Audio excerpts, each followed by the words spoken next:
What's going on, everyone? It's your boy Big D here. It's time to review Halt and Catch Fire Season 2, Episode 3, titled The Way In. This is a spoiler review. If you have not seen the episode, go to amc.com/Halt and Catch Fire. Watch the full episode there. It should take me less than 2 minutes really to recap the episode, give you my pros and cons and final score at the end. So I'm so sorry I'm late, guys.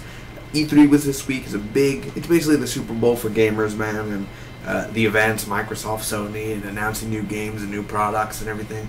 So I was busy with that, and I had to push it. I did see it Sunday night.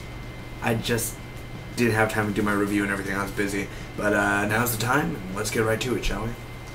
First off, I'm just going to rush through the whole plot, because if you've seen the episode, this is good. If you have not seen the episode, go see the episode, please. Do yourself a favor. Watch this amazing season. So far, 3 weeks. So right now, man, here we have... I always get mixed up with the names because I watch so many TV shows.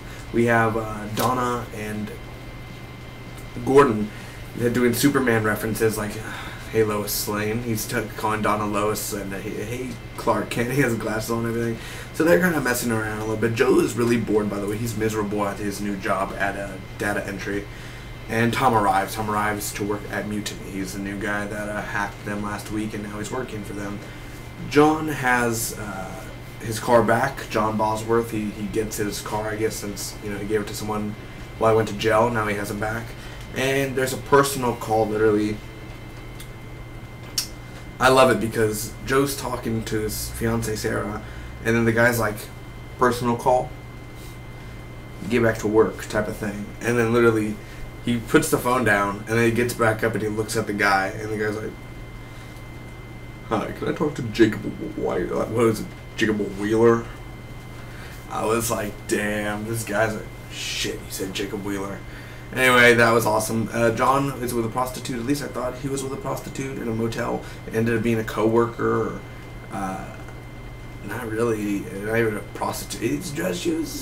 She's like a co-worker, I guess, ex-wife or something. One of those. So Jacob gives Joe an upgrade, basically, and he could literally fire that guy that was like personal call. He could literally fire him. He's the boss now of that area, that data entry. So he invites Gordon and Donna to dinner to meet Sarah, and I love it. It's just a bunch of LOL moments because Donna and Gordon are like, "Did we hear that right? Fiance? It has to be a blonde girl, and she can't be that smart. It has to be. It has to be." I was like, gosh, they're fighting over, like, what the hell, fiance? No, not true. Anyway, Gordon makes Sonaris, and it is a thing to help Mutiny out with their glitches and everything with a battle tank, but it doesn't go so well, of course. Tom rants literally at Cameron and everyone, saying that your games suck, blah, blah, blah. The puzzles are easy. You can just copy and paste. You need to make new, creative, have imagination, basically. So they meet Sarah, Gordon and Donna, and they tell, he tells them about Cardiff, excuse me, and Joe tells Gordon, "I didn't get no money whatsoever." Now the virus goes on, and the virus is going around Mutiny, and they have to shut down the networks, and she calls Donna, and Joe picks up because it was at Joe's house, and she didn't know that, and she was like, "Hello?" Like, just hang it up, literally. So, she's basically like, shut down all the networks and everything. And Joe chooses Sarah over money, basically. He's doing that, "Oh, how much money they give you, Gordon?" He said his amount, X amount. "I would choose Sarah over all that," type of thing. Sure, what did they do to Joe, type of thing. To Donna. Anyway, John's son James, he was at a rehearsal dinner. So John Bosworth has a son named James, and he was literally like, not at the rehearsal, but he was outside, and he like talked to him and everything. And he did a speech in the car, really emotional scene, really. And it's really Gordon's fault for the virus at Mutiny, and everyone's mad. Cameron's mad, Donna's a little bit mad, mostly the whole Mutiny is mad, and he's like, "You call this a company? A game company? More like Nightmare on Nerd Street." No. Nightmare on Nerd Street. The way Scoot McNairy just does his way, like that sexy way, it's amazing. Anyway, that goes on. So we're almost done already. John gives his son his car, his really nice like Mustang or car. I'm not good at cars, but it's one of those. And he's on a bus. Now, literally, Cameron threatens firing Donna. She's like, next time you do this, you're fired. And Cameron's getting an anxiety attack, and Tom helps her basically. Like, breathe in, breathe out. Hey, what do you do? We have to get the wizard, blah, blah, blah, in this game. And, you know, helping her out there.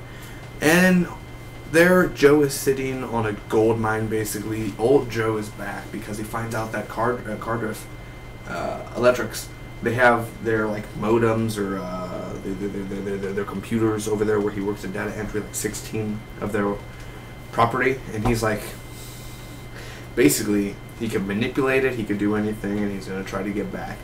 Overall, what did I think about this Halt and Catch Fire episode, guys? First, I'm going to get my cons first, just to get that out of the way real quick.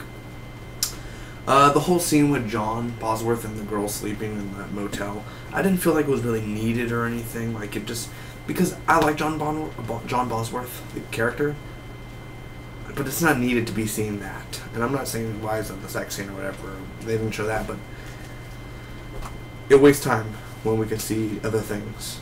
It really does, and it takes up that 2, 3, 4 minute spot where we could be seeing other things besides that. I mean, is it really a main focus this season about John Bosworth and that girl? You know, it's not really. Also, Cameron's a little bit off this week, man. Cameron's not really likable this episode. She's, you know, you could see how stressed she is and everything. And that's a good thing. The actress, you know, doing her job, and it's amazing. The acting's fine. The acting's great, but just Cameron was a little bit too much this week where, I don't know, just went a little bit overboard with the writing for her, except it is great writing for the women, Donna and Cameron, but this week, Gordon and Joe shined. It's a little slow with Joe in the beginning, like the first few Joe scenes, really, really slow, until it picks up when he talks to Jacob Wheeler. That's where it got even better. So now the pros of the episode, guys. The opening of the episode, I do love the Superman references also. There's a bunch of multiple Superman references, like kneel before the sun. All that. I'm really amazing. It's a funny episode. Funny dialogue, funny writing, especially Mutiny. Like I say every week, Mutiny feels like a real company. It feels real. It doesn't feel choreographed or written. It feels like these people are actually working at a game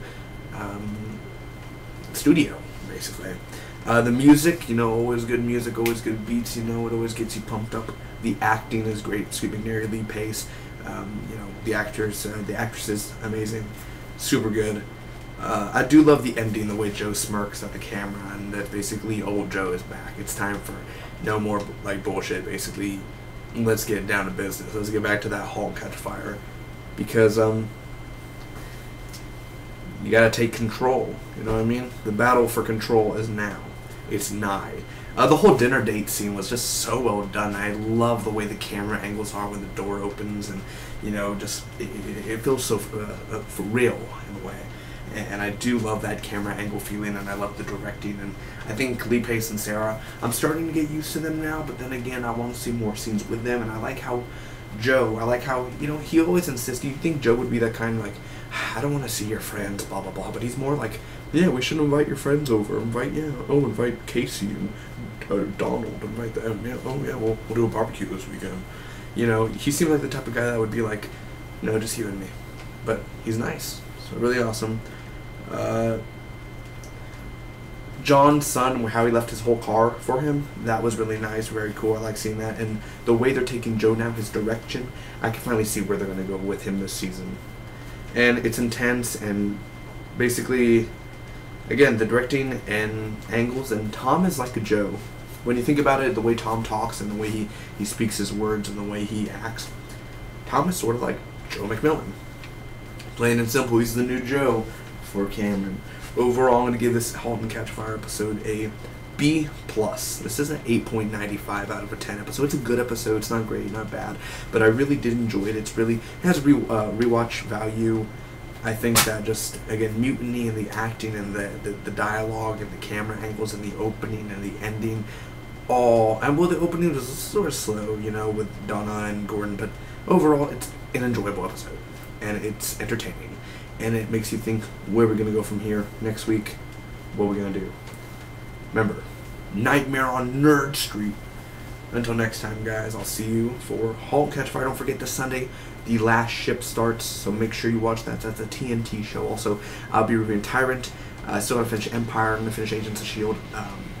The Americans, a bunch more this summer. A lot of reviews coming out, guys. The Strain, Falling Skies, Legends, Fear the Walking Dead, etc., etc., etc. So stay tuned. Hit that subscribe button. I'll see you next time. The spot be with you always. B+, Halt and Catch Fire, always.